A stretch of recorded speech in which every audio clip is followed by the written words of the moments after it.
Assalamualaikum warahmatullahi wabarakatuh. Di sini kami dari kelompok 11 akan menyajikan presentasi mengenai penilaian kinerja supervisi PAUD dan kriterianya. Perkenalkan, nama saya Kisi Safira Mujahidah dengan NIM 180210205037. Saya Nisa Fadiah dengan NIM 180210205038. Kenalkan, nama saya Zekia Rahmawati dengan NIM 180210205061. Yang pertama, saya akan menjelaskan mengenai pengertian kinerja supervisi. Supervisi adalah kegiatan pengawasan yang dilakukan kepala sekolah dalam rangka membantu tenaga kependidikan untuk meningkatkan mutu dan efektivitas penyelenggaraan pendidikan dan pembelajaran. Secara etimologi, istilah kinerja berasal dari kata job performance atau actual performance yang berarti prestasi kerja atau prestasi yang sesungguhnya dicapai oleh seseorang. Kinerja dapat diartikan pula sebagai prestasi kerja yang dicapai oleh seseorang pada lembaga sekolah dalam melaksanakan tugasnya sesuai dengan tanggung jawab yang diberikan. Yang selanjutnya adalah konsep penilaian kinerja supervisi. Penilaian adalah proses pengumpulan, pengolahan, analisis, interpretasi data sebagai bahan pengambilan keputusan. Menurut Sitorus dan Khalifah pada tahun 2018 menjelaskan bahwa penilaian kinerja supervisi merupakan penilaian yang diberikan pada setiap kegiatan dalam tugas lembaga sekolah yang dikembangkan menjadi indikator penilaian dalam rangka pembinaan peningkatan kinerja tenaga kependidikan. Terdapat 3 komponen penilaian kinerja. Yang pertama adalah penilaian input, di mana kemampuan, kompetensi yang dimiliki dalam melakukan pekerjaannya menekankan pada komitmen, di mana merupakan refleksi dari kompetensi kepribadian dan kompetensi sosial tenaga kependidikan. Yang kedua adalah penilaian proses, di mana penilaian terhadap prosedur pelaksanaan pekerjaan. Dan yang ketiga adalah penilaian output, di mana penilaian hasil yang dicapai dan pelaksanaan tugas pokok, fungsi, dan tanggung jawab. Baiklah, selanjutnya menurut Yamin dan Maisa tahun 2010 halaman 43 menyatakan faktor yang mempengaruhi kinerja guru antara lain itu antara lain ada 5. Yang pertama adalah faktor personal atau individual.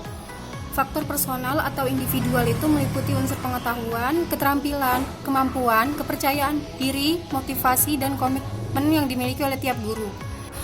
Yang kedua adalah faktor kepemimpinan. Faktor kepemimpinan memiliki aspek kualitas manajer dan tim leader dalam memberikan dorongan, semangat, arahan, dan dukungan kerja kepada guru. Yang ketiga adalah faktor tim meliputi dukungan dan semangat yang diberikan oleh rekan dalam satu tim, kepercayaan terhadap sesama anggota tim, kekompakan, dan juga keeratan anggota tim. Yang keempat adalah faktor sistem, meliputi sistem kerja fasilitas kerja yang diberikan oleh pimpinan sekolah, proses organisasi sekolah, dan kultur kerja. Yang terakhir adalah faktor konseptual atau situasional, meliputi tekanan dan perubahan lingkungan eksternal dan internal. Selanjutnya adalah prinsip-prinsip penilaian kinerja. Prinsip-prinsip penilaian kinerja dibagi menjadi 7. Yang pertama adalah objektif. Objektif adalah harus sesuai dengan kenyataan yang ada di lapangan. Yang kedua adalah akuntabel. Akuntabel adalah proses dan hasil harus dapat dipertanggungjawabkan. Yang ketiga adalah transparan, terbuka dan dapat diketahui oleh seluruh tenaga pendidik. Yang keempat, rahasia, instrumen, dan catatan penilaian hanya boleh diketahui oleh tim penilai. Yang kelima, valid. Dikatakan valid apabila nilainya benar-benar mengukur komponen-komponen tugas masing-masing. Yang keenam adalah reliable. Dikatakan reliable atau mempunyai tingkat kepercayaan tinggi jika proses yang dilakukan memberikan hasil yang sama. Dan yang terakhir adalah praktis. Dikatakan praktis bila dapat dilakukan oleh siapapun dan relatif mudah dilakukan, dengan tingkat validitas dan reliabilitas yang sama. Selanjutnya adalah bentuk dan penilaian kinerja supervisi PAUD. Yang pertama itu adalah tekad dan kesanggupan mentaati. Di sini adalah melaksanakan dan mengamalkan sesuatu yang ditaati dengan penuh kesabaran dan tanggung jawab. Yang kedua adalah hasil kerja. Hasil kerja di sini kinerja yang dicapai oleh seorang tenaga pendidik atau tenaga kerja dalam melaksanakan tugas dan pekerjaan yang diberikan kepadanya. Yang ketiga adalah tanggung jawab, di mana kesanggupan seorang tenaga kerja dalam menyelesaikan tugas dan pekerjaan yang diserahkan kepadanya dengan sebaik-baiknya dan dengan tepat waktu. Yang keempat adalah ketaatan, yaitu kesanggupan seorang tenaga kerja untuk mentaati segala ketetapan dan peraturan perundang-undangan dan peraturan kedinasan yang berlaku. Yang kelima adalah kejujuran, di mana ketulusan hati seorang tenaga kerja dalam melaksanakan tugas dan pekerjaan. Yang keenam adalah kerjasama, di mana kemampuan seorang tenaga kerja untuk bekerja sama dengan orang lain. Yang ketujuh adalah prakarsa atau kemampuan seorang tenaga kerja untuk mengambil sebuah keputusan dan langkah-langkah atau melaksanakan tindakan yang perlu dilakukan. Yang kedelapan adalah kepemimpinan, yaitu kemampuan yang dimiliki oleh tenaga kerja untuk meyakinkan orang lain sehingga dapat dikerahkan secara maksimum dan maksimal. Yang kesembilan adalah ketelitian, yaitu berhubungan dengan menyelesaikan tugas apakah sesuai dengan hasil yang diinginkan. Dan yang ke-10 adalah hasil kerja. Hasil kerja yang diinginkan adalah tertata, baik hasilnya maupun alat yang digunakan untuk mengerjakan tugas, ditambah dengan lingkungan kerja yang selalu bersih dan rapi. Saya akan menjelaskan tentang langkah-langkah penilaian kinerja supervisi PAUD. Yang pertama yaitu sebelum pengamatan, yang kedua selama pengamatan, dan yang ketiga setelah pengamatan. Yang pertama yaitu sebelum pengamatan, penilai dan guru yang akan dinilai itu menetapkan dan menyetujui rentang waktu selama 10 hari. Selain itu, guru bisa beri kesempatan untuk menyampaikan kepada anak-anak agar anak-anak tidak terkejut saat ada orang yang akan duduk dan mengamati selama pembelajaran. Selanjutnya, setelah peneliti dan pengamat menyepakati waktu yang untuk diamati, guru menyerahkan beberapa dokumen-dokumen yang harus diketahui oleh peneliti, yaitu seperti data peserta didik, catatan pengembangan anak, prosem, RPPM, RPPH, data penilaian, rapor atau daftar hadir guru, dan lain sebagainya. Yang kedua yaitu selama pengamatan. Pengamatan ini dapat dilakukan di luar kelas maupun di dalam kelas, dan penilai itu memilih tempat tertentu untuk mudah mengamati guru dan murid saat proses pembelajaran. Penilai hendaknya mencatat apa yang telah dilihat, dibaca, didengarkan selama proses pengamatan.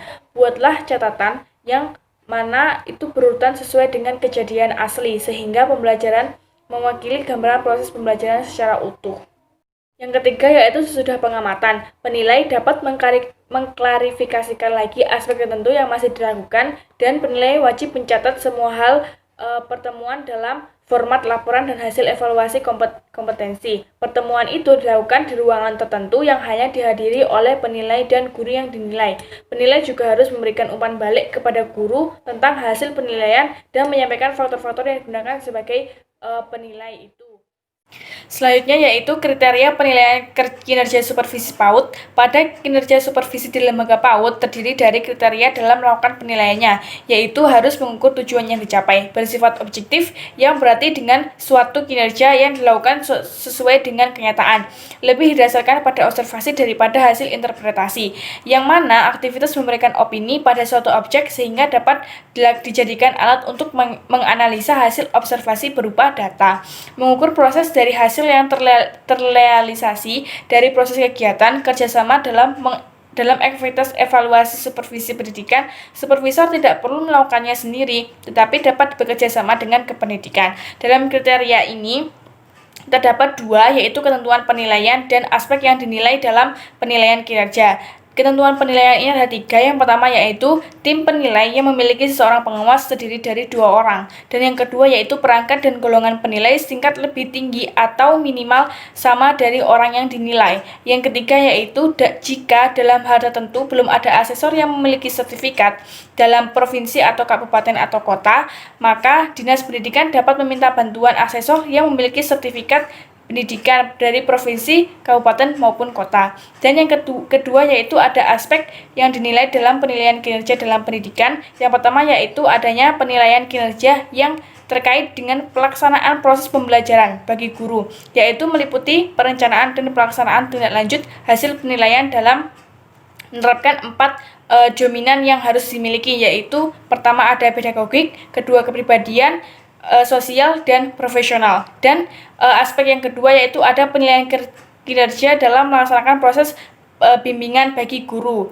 Konselor meliputi kegiatan yang merencanakan dan melaksanakan bimbingan, menganalisis hasil evaluasi bimbingan, dan melaksanakan tindak lanjut hasil bimbingan. Terima kasih teman-teman telah melihat cuplikan video kami. Mohon maaf apabila ada perkataan yang salah. Wassalamualaikum warahmatullahi wabarakatuh. Terima kasih.